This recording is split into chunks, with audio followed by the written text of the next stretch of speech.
Kita hari ini akan ngobrol-ngobrol santai. Tadi saya mengatakan bahwa Pak Rozi adalah Kapten Airlangga. Kapten Airlangga itu sendiri apa sih? Itu yang akan kita gali pada siang hari ini.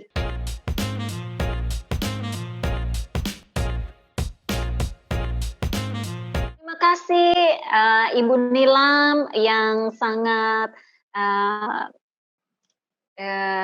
energik, cantik selalu, dan selalu dengan suaranya yang membuat kita ketagihan ingin dengarkan terus podcast maupun webinarnya ya, melihat webinarnya.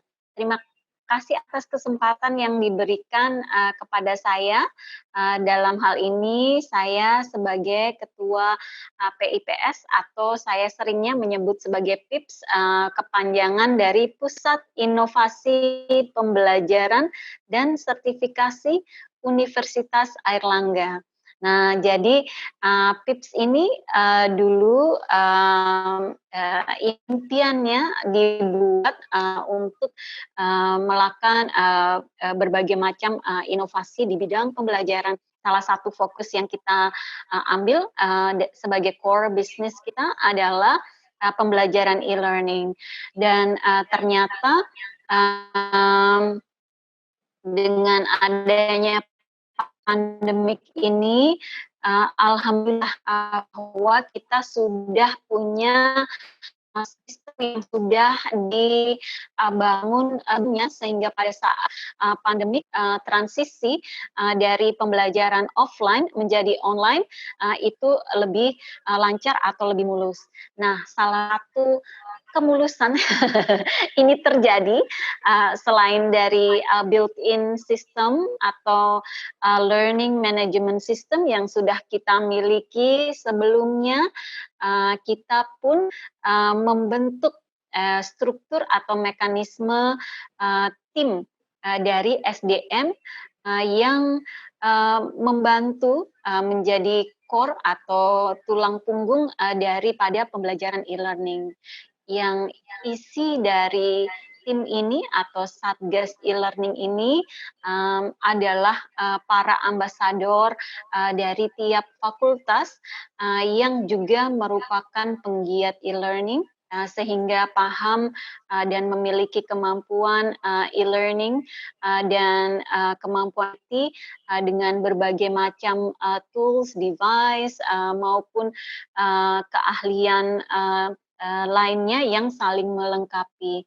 Nah, kita namakan Satgas kita dengan nama yang spesial, yaitu Kapten Airlangga. Kapten Airlangga. Jadi ceritanya demikian, ya. Karena Kapten itu punya ini Bu Nilam, punya super power. Nah, jadi saya meyakini itu sehingga kita menamakannya Kapten. Demikian Ibu Nilam. Menarik sekali, menarik sekali.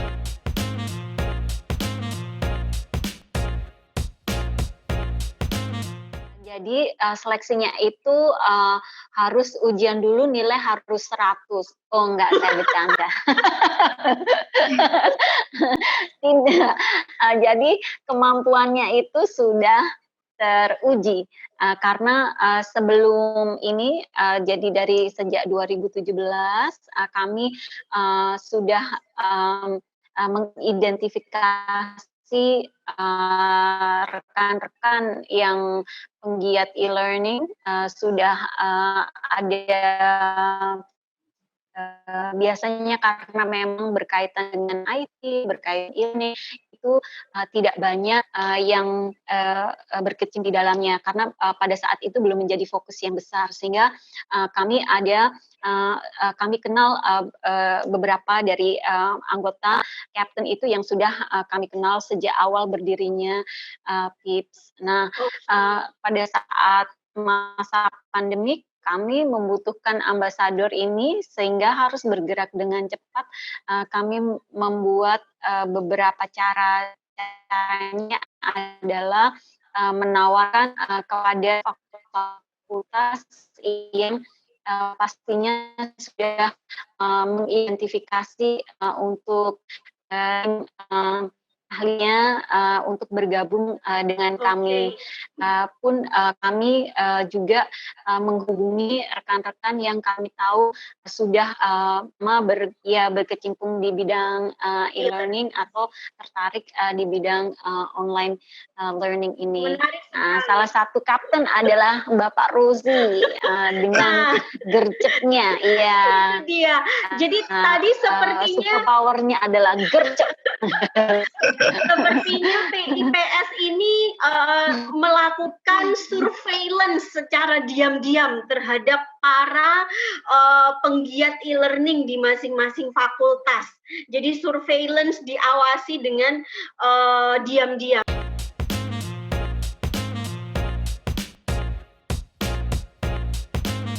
Baik Bu Nilam, terima kasih atas kesempatan yang sangat berharga ini.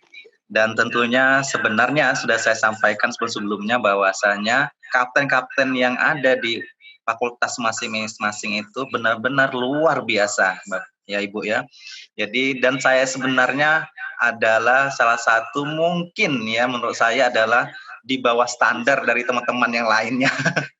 Dan saya tidak tahu mengapa tiba-tiba menginvite saya. Baik, terkait pertanyaan surveillance tadi, sebenarnya pun saya tidak tahu Ibu, bagaimana PIPS itu tiba-tiba bahasanya mencomot gitu ya. Padahal saya pikir banyak sekali ya di perikanan itu dosen-dosen yang pintar IT, pintar masalah internetan, pintar masalah learning, pintar masalah aula dan sebagainya. Dan sebenarnya masih bisa dijaring lagi dan lebih handal lagi. Dan saya pun kaget begitu ya dengan PIPS. Begitu juga mungkin Bu Nilam mungkin udah terkenal ya. Kalau saya ini apalah ya. Ya alhamdulillah sih, tapi saya bangga saya dipilih dan saya ingin memenuhi amanah dan target dari PIPS itu sendiri, bagaimana membantu fakultas yang saya miliki itu lebih kompatibel, lebih kompeten, lebih maju lagi ke depannya. Oke, ini saya juga sebagai kapten juga. Kali ini saya host sekaligus bintang tamu juga karena juga kapten. Lengkap, Bu, ya. Jadi kalau saya merasa GR.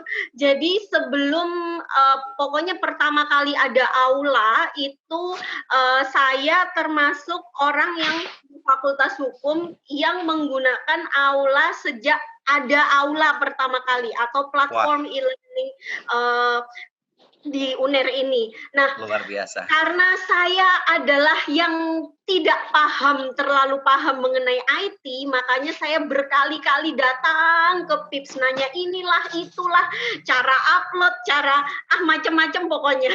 Makanya mungkin karena sering nanya, paling nggak ngerti, tapi paling antusias, mungkin karena itu juga dipilih oleh PIPS mungkin ya.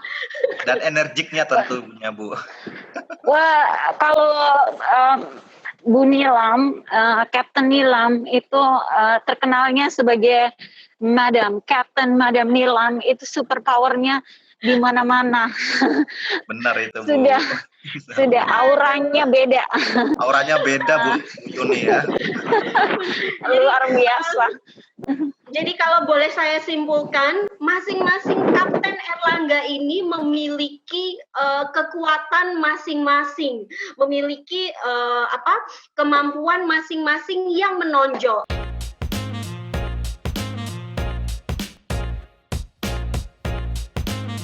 Saya juga punya kenangan atau unforgettable moment sama mahasiswa tentunya ya, terkait beberapa waktu silam kita telah melaksanakan ujian akhir semester ganjil ya 2020-2021.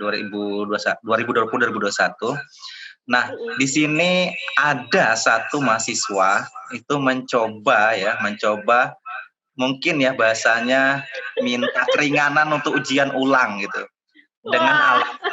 Dengan alasan katanya HP-nya banyak ya alasannya, salah satunya misalnya HP-nya jatuh, HP-nya sehingga tidak bisa join dan sebagainya.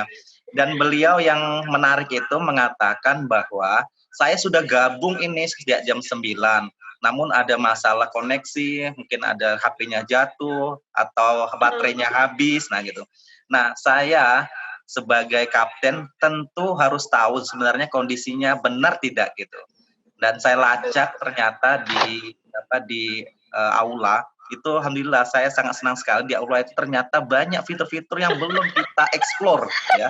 Terutama kita sebenarnya bisa mendeteksi ya mahasiswa itu beradanya di mana menggunakan Telkomsel atau Indosat, dan dia benar tidak berada di Surabaya misalnya, itu bisa kita deteksi.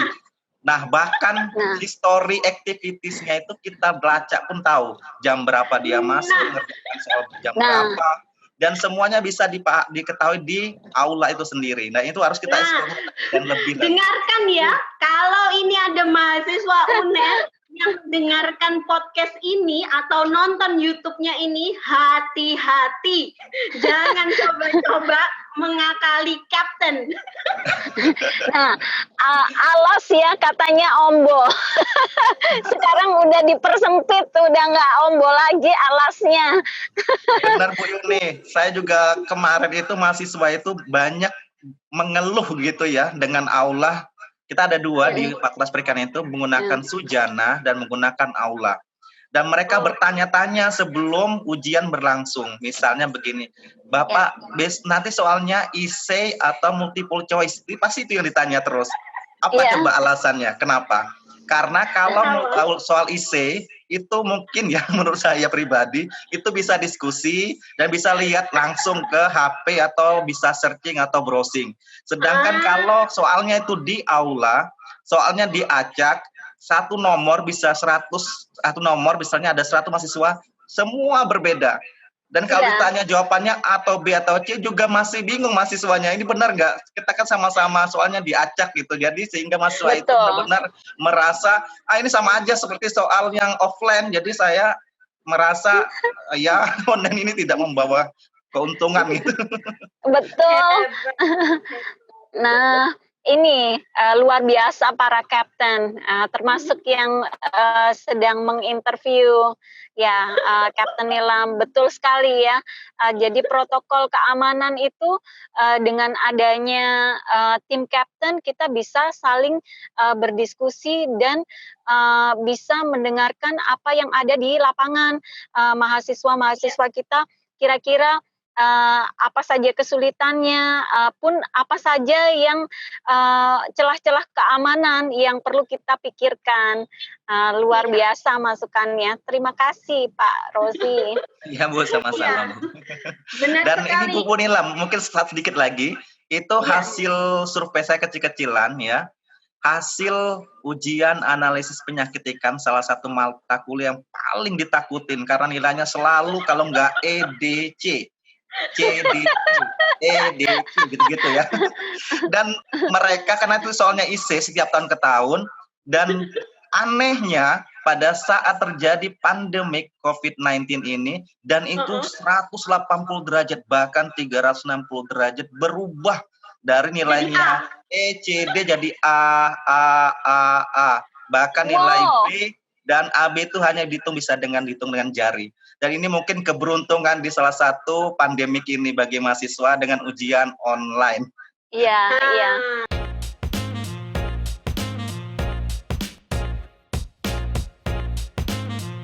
Itu pertanyaan besarnya Ibu Yuni. Dan saya pikir semua orang akan bisa menjawab dengan hati nuraninya. Jadi kalau saya melihatnya Bu Yuni, ada kemungkinan juga bahwa dengan metode e-learning ini, misalnya dengan gamification atau bikin kuis yang dibuat menarik dengan cara-cara games, misalnya memakai platform Kahoot atau Hot Potatoes, itu menjadi mahasiswa ini tidak terlalu tertekan ketika menggunakan kuis karena tampilannya sangat menarik. Jadi mereka menjawab seolah-olah mereka sedang main game. Nah, ini menurut saya mungkin secara psikologis dapat menurunkan tingkat kenervesan mereka sehingga mereka comfortable dalam menjawabnya, dan itu mungkin berpengaruh juga pada penilaian hasil nilai mereka. Seperti itu, Bu Yuni. Saya setuju sekali. Jadi memang kalau di dalam pembelajaran, metode pembelajaran offline dan online itu ada yang sama, ada yang berbeda. Nah, untuk gamification, baik itu offline maupun online, itu akan sangat membantu, terutamanya yang online, karena pada saat kita online terus-menerus dan tidak ada pilihan lain lagi karena kondisi pandemik atau transisi untuk menuju new normal ini, pembelajaran secara online menjadi satu-satunya pilihan. Nah, ini bisa menyebabkan fatigue ya, jadi gadget fatigue. Nah, untuk mengatasi hal ini, pembelajaran harus memberikan variasi-variasi metode pengajarannya. Misalnya tadi seperti Ibu Nilam sampaikan bahwa gamification bisa menjadi salah satu opsi atau pilihan, sehingga mahasiswa itu atau pembelajar dia tidak akan merasa seperti belajar, tapi seperti main game. Karena kalau main game mau 1 jam, mau 2 jam, mau 12 jam dipantengin terus tidak merasa bosan. Padahal sama di depan gadgetnya, tapi karena isinya berbeda secara psikologis, kaitannya atau tautannya berbeda, sehingga menjadikan si pembelajar itu betah untuk terus-menerus ada di laman yang sama atau berkomitmen untuk menyelesaikan satu tantangan, satu permainan. Nah, ini memang sangat penting gamification ini. Nah,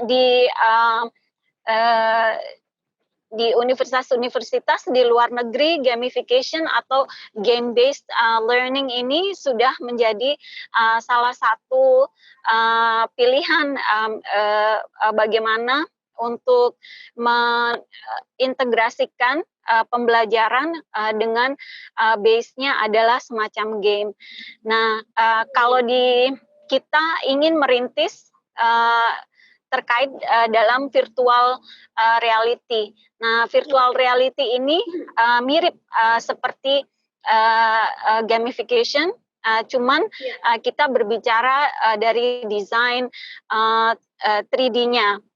Augmented reality sebelumnya sekarang disempurnakan menjadi virtual reality, di mana nantinya dengan virtual reality pembelajaran model seperti ini, kita bisa atau siswa bisa belajar dengan titik poin yang berbeda dan menyesuaikan dengan apa yang ingin dipelajari. Misalnya ada 5 konsep yang ingin dikuasai.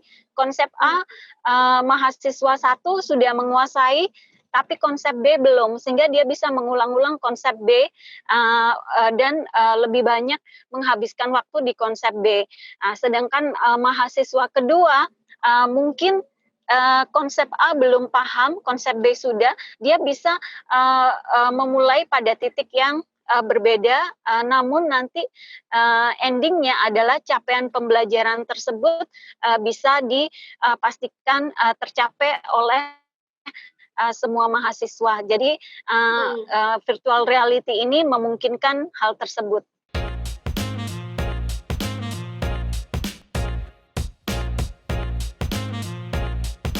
Terima kasih Captain Nilam.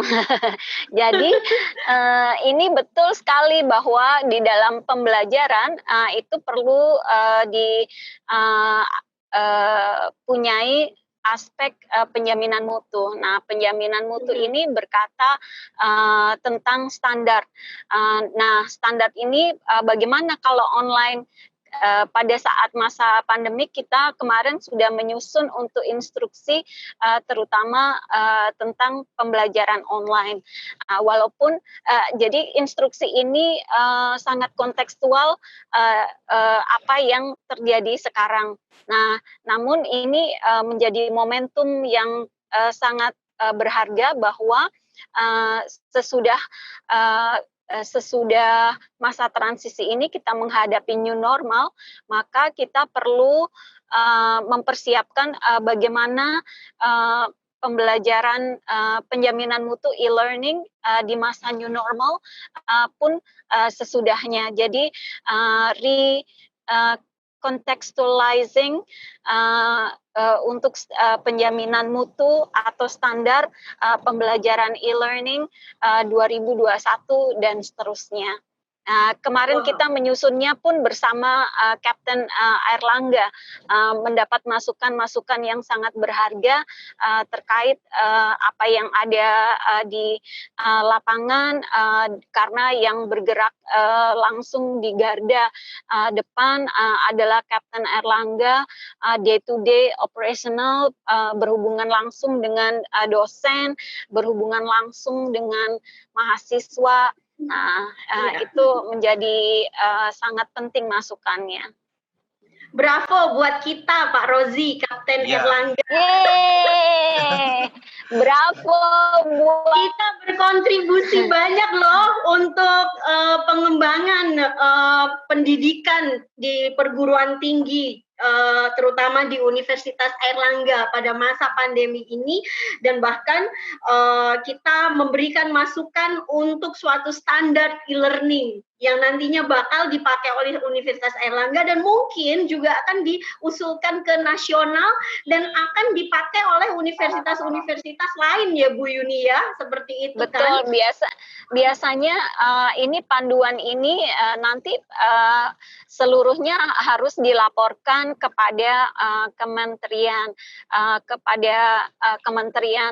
Pendidikan dan Kebudayaan, kepada Mas Menteri pun juga kepada Ristek BRIN ya, sekarang di bawah Kemdikbud Ristek.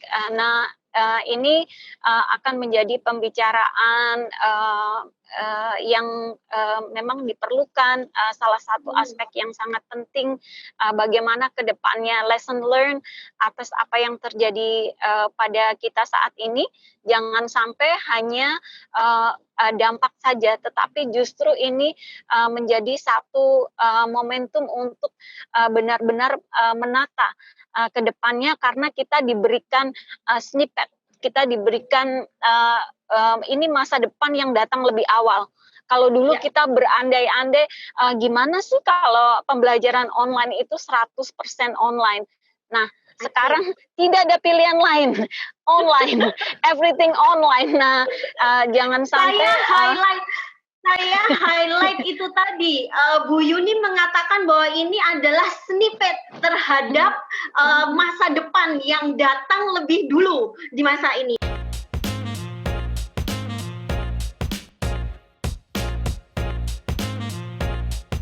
Terima kasih Bu Nilam atas pertanyaannya.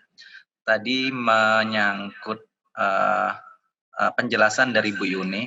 Saya juga sepakat begitu ya Bu ya. Jadi kapten itu kalau bisa diteruskan gitu ya. Bahkan yang diminta ke depan adalah bagaimana meningkatkan performance-nya. Terutama misalnya nih Bapak Ibu ya, apa adik-adik sekalian yang pendengar podcast Bu Nilam ini. Jadi harapannya nanti dosen itu diharapkan berkreativitas ya, tidak hanya mengupload video kuliahnya. That's all, cukup di situ, tidak. Tapi bagaimana sekarang itu ada namanya software namanya Filmora. Di sana kita bisa berkreativitas sedemikian mungkin. Jadi banyak sekali yang bisa kita masukkan di sana, tampilan-tampilan yang sangat menyenangkan kalau dipandang gitu ya, kalau ditonton. Jadi kalau bisa, kalau saya usul, ketika memberi mata kuliah mungkin kita memberikan kuliah dulu, di syuting dulu selama 2 jam atau 1 tatap muka itu.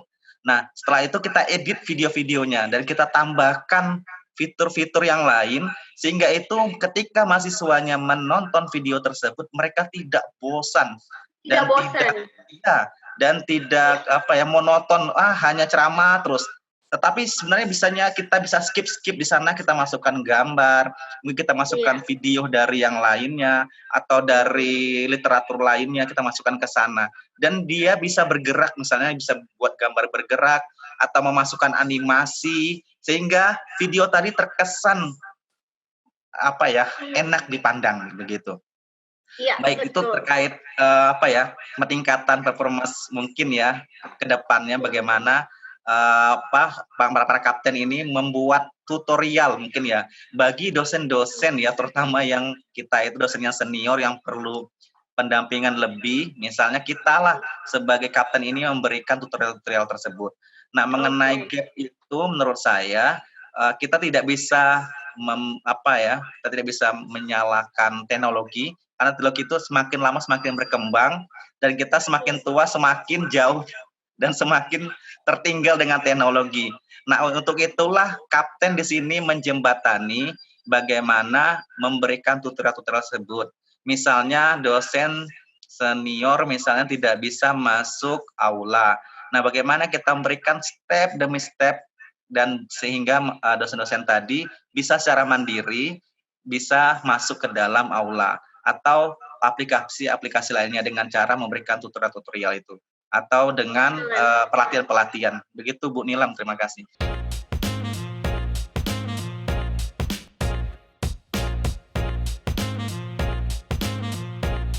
Bahkan ini Bu Nilam ya, bahkan ketika Ibu Nilam, Dr. Boy, Pak Dr. Aryo dan semua kapten meninggalkan, saya akan tetap setia dengan PIPS. Dan saya akan ingin mengembangkan terus bagaimana meningkatkan kreativitas di aula. Seperti itu Bu Nilam. Hebat. Terima kasih. Bravo Bu Yuni. Luar biasa Kapten Rozi. Terima kasih. Sama-sama Bu. Oke, saya sudah mendapatkan informasi yang sangat banyak sekali, baik dari Bu Yuni maupun Pak Rozi mengenai Kapten Airlangga dan juga e-learning serta PIPS. Terima kasih sudah bergabung dengan saya pada siang hari ini dengan Airlangga Leads. Semoga kita bisa bertemu lagi dalam Airlangga Leads episode selanjutnya pada topik diskusi lain yang lebih menarik. Sampai jumpa. Amin. Sampai jumpa. Terima kasih.